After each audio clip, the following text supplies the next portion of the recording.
હું પ્રકાશ ચૌધરી આપણી YouTube channel પીસી maths માસ્ટરમાં આપ સર્વેનું સ્વાગત કરું છું.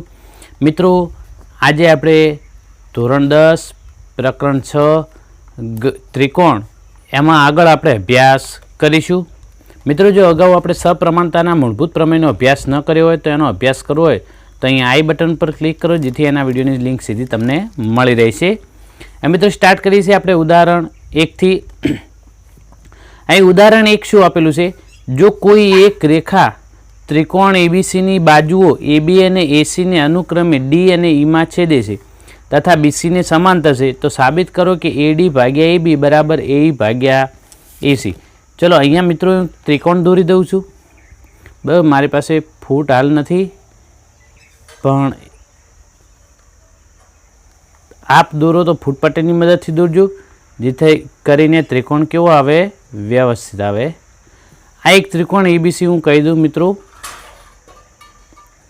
હવે આ જે ત્રિકોણ એબીસી છે એમાં એક રેખા ત્રિકોણ એબીસીની એબી અને એસીને અનુક્રમે ડી અને ઈમાં છેદે છે અને બીસીને સમાંતર છે, તો આપણે બીસીને સમાંતર એક રેખા દોરી દઈએ આ રીતે. માની લો કે આ બીસીને સમાંતર રેખા કોઈ એલ કહી દો હાલ પૂરતી.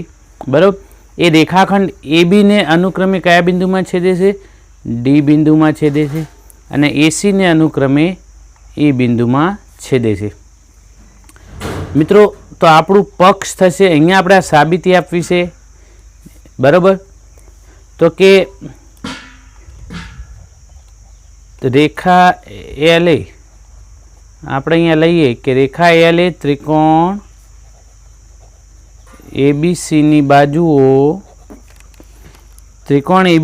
બાજુઓ એબી અને એસીને અનુક્રમે ડી અને ઈમાં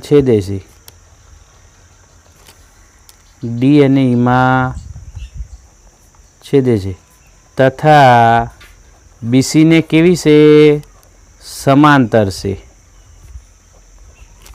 હવે આપણે સાબિત શું કરવાનું છે? જેને આપણે સાધ્ય તરીકે લખીશું કે એડી ભાગ્યા એબી બરાબર એઈ ભાગ્યા એસી. આવું આપણે સાબિત કરવાનું છે. બરાબર, તો સાબિત કરવા માટે આપણે શું કરીશું મિત્રો? તો આપણે અહીંયા સપ્રમાણતાના મૂળભૂત પ્રમેયનો ઉપયોગ કરીશું. તો કે સાબિતી બરાબર, તો આપણે શું કરીશું? સપ્રમાણતાના મૂળભૂત પ્રમેયનો ઉપયોગ કરીશું કે અહીં ત્રિકોણ એબીસીમાં આપણને શું આપેલું છે કે રેખાખંડ ડી સમાંતર રેખાખંડ બીસી થાય. બરાબર, તેથી સમપ્રમાણતાના મૂળભૂત પ્રમેય મુજબ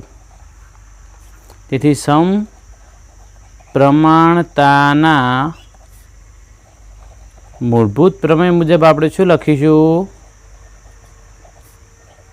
એનો ઉપયોગ કરીએ આપણે તો શું લખીશું કે એડી ભાગ્યા બીડી લખાય.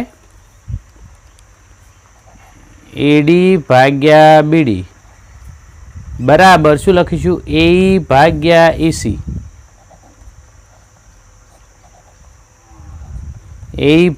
એસી. ચલો, આ બંનેના હું વ્યસ્ત કરી દઉં. શું કરી દઉં? વ્યસ્ત લેતા. ચલો, વ્યસ્ત લઉં તો શું થશે? બીડી ભાગ્યા એડી બરાબર અહીં ઈસી ભાગ્યા એ. હવે મિત્રો, આપણે અહીંયા બંને બાજુ એક ઉમેરીએ. બંને બાજુ એક ઉમેરતા કેમ એક ઉમેરીએ? કારણ કે આપણે બંને બાજુ એક ઉમેરીશું તો આ એડી અંશમાં જશે, તો એડી વત્તા બીડી એટલે આ એડી વત્તા બીડી એટલે આખું એબી મળી જાય. બરાબર, એટલે આપણે બંને બાજુ એક ઉમેરીએ. તો ચલો, બંને બાજુ એક ઉમેરીએ તો અહીંયા શું લખીશું? તેથી બીડી ભાગ્યા એડી વત્તા 1 બરાબર ઈસી ભાગ્યા એ વત્તા 1. ચલો, અહીંયા એડી લસા નીકળે આ બાજુ અને અહીંયા એ લસા નીકળે, તો અહીંયા આપણે શું કરીશું? એડી. ચલો બીડી વત્તા આ એડી અહીંયા એકના ગુણકમાં જાય એટલે એડી થાય બરાબર. એ જ રીતે અહીંયા ઈસી અહીં છેદમાં તો એ રહેશે, એ લસા નીકળે એટલે ઈસી વત્તા એ થાય. હવે A dash D dash B હોવાથી કે એ બી બરાબર શું લખાય, એડી શું લખાય કે એડી વત્તા બીડી બરાબર એ બી લખાય. એ જ રીતે એ ડેશ સી હોવાથી શું લખીશું અહીંયા કે એ વત્તા એસી બરાબર શું લખાય એસી. તો આ બંને કિંમતો આપણે આની અંદર મૂકી દઈએ, તેથી આપણને શું મળે, આની જગ્યાએ શું મળશે એ બી ભાગ્યા એડી, અને અહીં શું થશે એસી ભાગ્યા એ. આપણે સાબિત શું કરવાનું હતું, એડી ભાગ્યા એ બી. તો આપણે અહીંયા ફરીથી વ્યસ્ત લઈ લઈએ, જેમ અગાઉ પણ લીધો તેમ કે વ્યસ્ત લેતા, વ્યસ્ત લઈએ એટલે અંશ અને છેદ ઉલટાઈ જાય એટલે એડી અંશમાં જતા રહે, એટલે કે એડી ભાગ્યા એ બી બરાબર એ ભાગ્યા એસી. તો આ આપણે સાબિત કરવાનું હતું, જે આપણું સાબિત થઈ ગયું. તો અહીંયા આપણું આ રાઇડર જે છે શું થઈ ગઈ, પૂરી થઈ. બરાબર મિત્રો, ખ્યાલ આવી ગયો. તો અહીંયા આપણે ખાલી ફક્ત શાનો ઉપયોગ કર્યો છે, સમપ્રમાણતાના મૂળભૂત પ્રમેયો. હવે આપણે ઉદાહરણ 2 નંબર જેમાં રાઇડર આપી છે આપણે જોઈએ. અહીં વાક્ય વાંચો તો જરા શું લખ્યું છે કે સમલંબ ચતુષ્કોણ એબીસીડીમાં એબી સમાંતર ડીસી છે. બિંદુ ઈ અને એફ અનુક્રમે તેની સમાંતર ન હોય તેવી બાજુઓ એડી અને બીસી પર એવા છે કે જેથી ઈ એફ એબીને સમાંતર હોય. તો સાબિત કરો કે એ ભાગ્યા એડી બરાબર બી એફ ભાગ્યા એફસી. તો હવે મિત્રો અહીંયા આપણે એક સમલંબ ચતુષ્કોણ દોરી દઈએ. ચલો હું અહીંયા એક સમલંબ ચતુષ્કોણ દોરું. સમલંબ ચતુષ્કોણમાં શું હોય મિત્રો કે બે બાજુઓ કેવી હોય, એકબીજાને સમાંતર હોય. એટલે એક જોડ કેવી છે, સમાંતર છે, અને બાકીની એક જોડ સમાંતર નહીં હોય. તો માની લો કે આ મેં એક દોર્યો સમલંબ ચતુષ્કોણ બરાબર. આ ફૂટપટ્ટીના ઉપયોગથી દોરજો બરાબર. અહીંયા હું નામ આપ્યું હતું, પણ નામ આપતી વખતે ખાસ ધ્યાન શું રાખવાનું, એ બી સમાંતર ડીસી થવા જોઈએ. ચલો અહીંયા હું એ લખું તો મારે બિંદુ બી ક્યાં લખવું પડે, આ બંને આપણે બાજુ સમાંતર લીધી છે, તો બિંદુ બી અહીંયા લખીશ તો આ સમાંતર નથી, એટલે બિંદુ બી અહીંયા લખી દઉં કે એ બી સી અને ડી. તો એ બી સમાંતર ડીસી બરાબર થઈ ગયું. બિંદુ ઈ અને એફ અનુક્રમે તેની સમાંતર ન હોય તે બાજુ એટલે કે એડી. તો એડી ઉપર બિંદુ ઈ છે અને બીસી ઉપરનું બિંદુ એફ છે. તે બાજુ એડી અને બીસી પર એવા છે કે જેથી ઈ એફ એબીને સમાંતર હોય, એટલે કે આ જે ઈ એફ હશે એ આ એબીને કેવું છે, સમાંતર છે બરાબર. હવે સાબિત શું કરવાનું છે, એ ભાગ્યા એડી અને બરાબર બી એફ ભાગ્યા એસી. તો મિત્રો આપણે પક્ષમાં શું લખીશું, પક્ષમાં આવું વાક્ય લખીશું કે સમલંબ ચતુષ્કોણ એબીસીડીમાં એ બી સમાંતર ડીસી છે. બિંદુ ઈ અને એફ અનુક્રમે તેની સમાંતર ન હોય તેવી બાજુ એડી અને ડીસી પર એવા છે કે જેથી ઈ એફ એબીને સમાંતર છે બરાબર. આ આપણું પક્ષનું.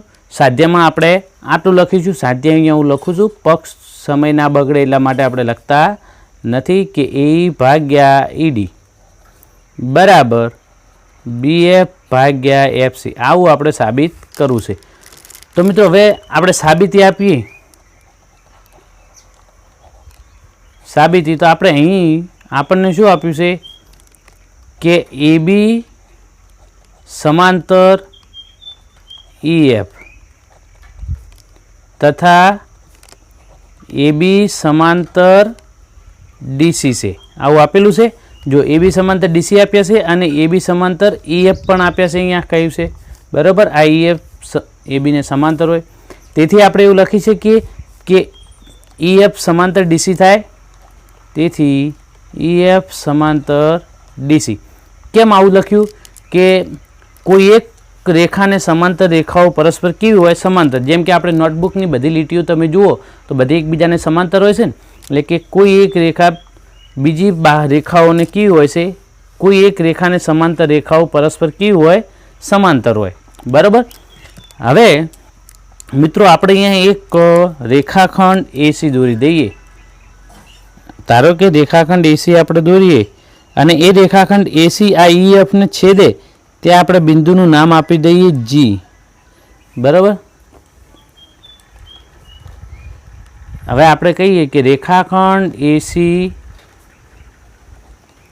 દોરો જે રેખાખંડ ઈએફને જી બિંદુમાં છેદે છે. બરાબર. એક રેખાખંડ આપણે દોર્યો, કારણ કે આપણે સાબિતી આપવી છે, સાબિતીને સરળ કેવી રીતે આપવી એના માટે થઈને આપણે એક રેખાખંડ એસી દોર્યું. હવે રેખાખંડ એસી દોર્યો તો આપણને મિત્રો બે ત્રિકોણ બનશે. એક આપણને એક આ ભાગમાં ત્રિકોણ રચાયો અને બીજો આ ભાગમાં ત્રિકોણ છે. તો એક આ ત્રિકોણ કયો છે કે એડીસી. કયો ત્રિકોણ છે? એડીસી. તો હવે ત્રિકોણ એડીસીમાં આપણે શું લખીશું? અહીંયા જોજો કે આપણે કહ્યું કે ઈએફ સમાંતર ડીસી છે, તેથી ઈજી સમાંતર ડીસી થાય કે ઈએફ રેખાખંડ ઈએફ સમાંતર રેખાખંડ ડીસી. તેથી આપણે કહી શકીએ કે રેખાખંડ ઈજી સમાંતર રેખાખંડ ડીસી. બરાબર. હવે આપણે સમપ્રમાણતાના મૂળભૂત પ્રમેયનો ઉપયોગ કરો. આ બે સમાંતર હોય તો પછી આ ગુણોત્તર કેવા લખાય? સરખા. તેથી સમપ્રમાણતાના મૂળભૂત પ્રમેય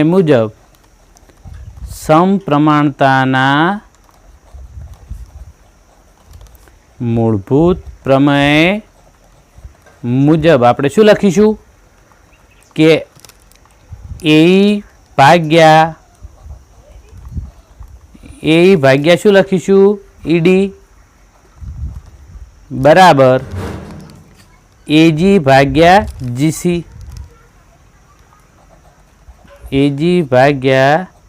જીસી. બરાબર. આને કહી દઈએ પરિણામ 1.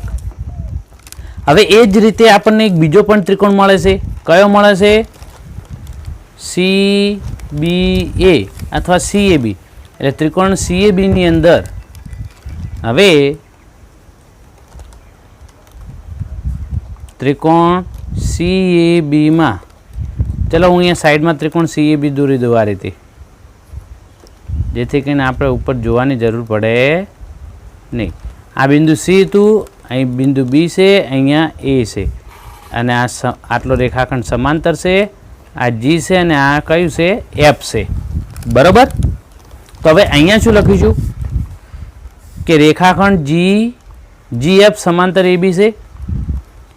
રેખાખંડ GF સમાંતર રેખાખંડ AB. તેથી સમપ્રમાણતાના મૂળભૂત પ્રમેય મુજબ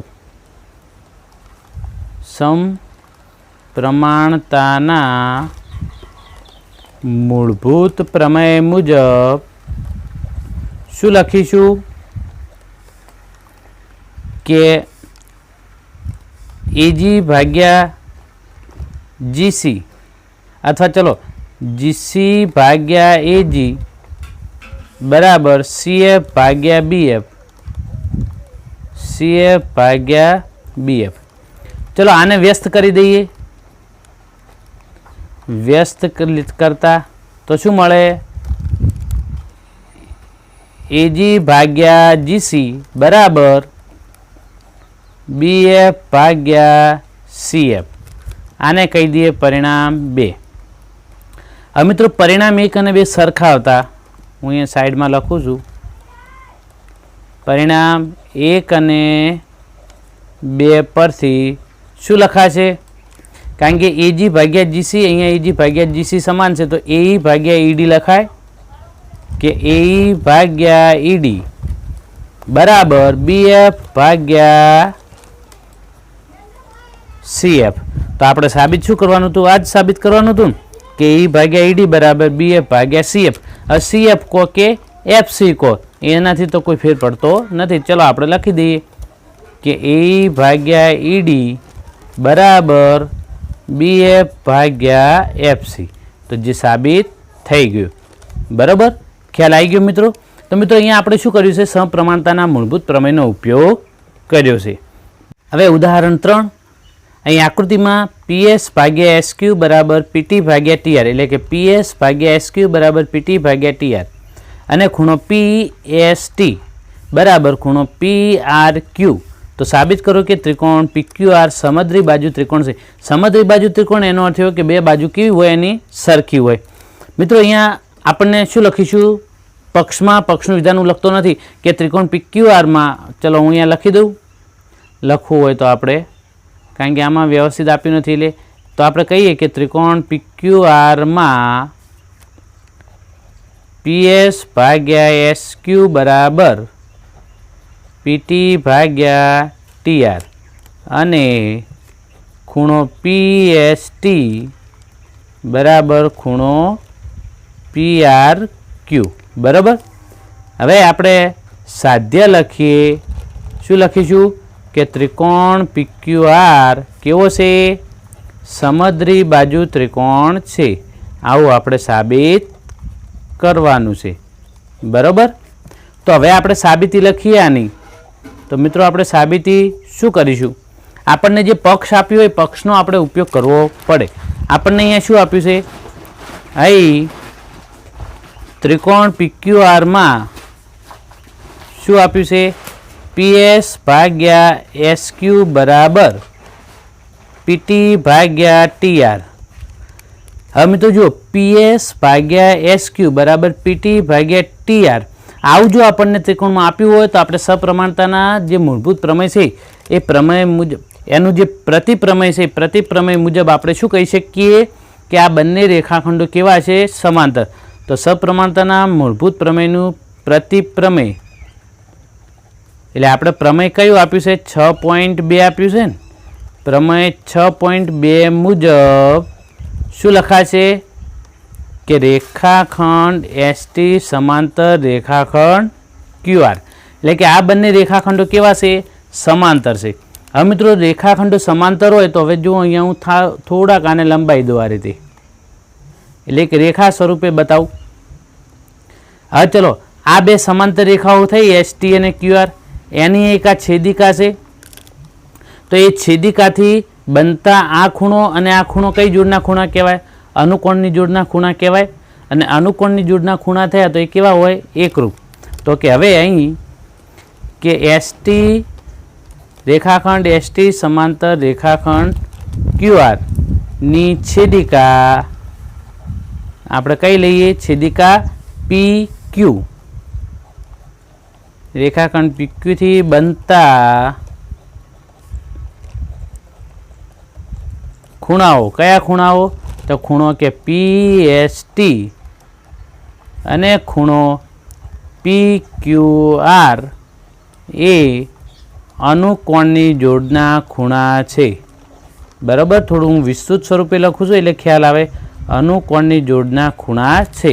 હવે અનુકોણની જોડના ખૂણા હોય અને બે સમાંતર રેખાઓની છેદિકાથી બનતા અનુકોણની જોડના જે ખૂણા છે કેવા હોય મિત્રો, એકરૂપ હોય. તેથી ખૂણો PST એકરૂપ ખૂણો PQR. એટલે કે આ બંને ખૂણા કેવા થયા, સરખા થયા. પરંતુ આપણને શું આપેલું છે,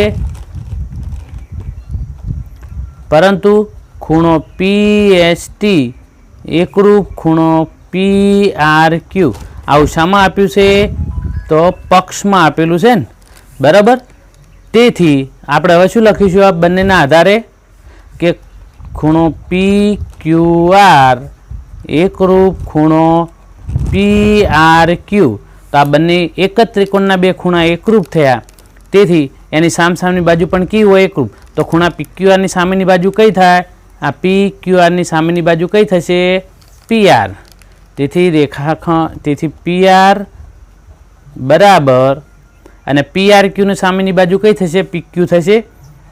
તેથી PR બરાબર PQ. આ ત્રિકોણમાં બે બાજુ સરખી થઈ. તો સરખી હોય તો એને આપણે કેવો ત્રિકોણ કહેવાય, સમદ્રી બાજુ ત્રિકોણ. તેથી ત્રિકોણ PQR એ કેવો ત્રિકોણ છે, સમદ્રી બાજુ ત્રિકોણ છે. બરાબર. ખ્યાલ આવી ગયો. તો આ આપણી રાઇડર જે થઈ સાબિત થઈ ગઈ. મિત્રો આશા રાખું છું કે તમને આ વિડીયોમાં ખ્યાલ આવી ગયો છે અને હવે આપણે નેક્સ્ટ વિડીયોની અંદર સ્વાધ્યાય 6.2 નો અભ્યાસ કરીશું. ત્યાં સુધી આપની રજા લઉં છું. Okay, thank you. જય હિન્દ, જય ભારત.